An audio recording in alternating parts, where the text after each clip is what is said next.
धर्मशालामध्ये ढगफुटी झाली हो. तुम्ही म्हणाल ढगफुटी म्हणजे कुठली? अहो रन्सची ढगफुटी एका सामन्यामध्ये. एवढ्या धावा, एवढे चौकार, एवढे षटकार. दोन पारंपरिक प्रतिस्पर्धी ऑस्ट्रेलिया आणि न्यूझीलंड एकमेकांशी अशी काही लढलेत की जे कोणी प्रेक्षक धर्मशालाच्या मैदानावरती हजर होते त्यांना थंडीत सुद्धा गरम हवा लागली असेल. ऑस्ट्रेलियाने पहिली बॅटिंग केली आणि सुरुवातीलाच डेव्हिड वॉर्नर आणि ट्रॅव्हिस हेडनी जे काही फटाके फोडलेत त्यामुळे एक वेगळं सामन्याला रूप आलं.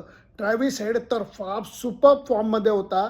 पुनरागमन करत असताना हा खेळाडू इतकी भन्नाट बॅटिंग करूच कशी शकतो हे मला कळलं नाही.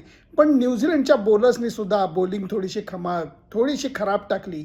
मधल्या काळामध्ये मी तुम्हाला सांगतो थोडेसे ऑस्ट्रेलियन बॅट्समन जे होते ते सावध खेळले, परंतु नंतर वाहत्या गंगेत हात कसे धुवून घ्यायचे हे पक्क माहिती असलेल्या ग्लेन मॅक्सवेलनी तगडी फटकेबाजी केली आणि एवढा प्रचंड मोठा स्कोअर ऑस्ट्रेलियाला उभा करता आला.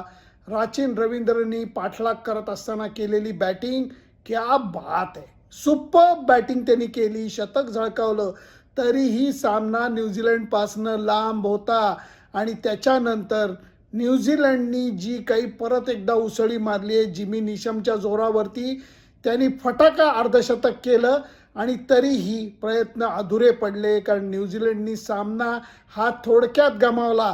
पण मी म्हणेन हा सामना लढवय्या किवींसाठी लक्षात ठेवला पाहिजे. आउटस्टँडिंग बॅटिंग त्यांनी केली, आउटस्टँडिंग लढत दिली. त्यामुळे या स्पर्धेमध्ये लागोपाठ 2 दिवस 2 सामने रंगलेत. बापरे, आता रविवारी काय होणार?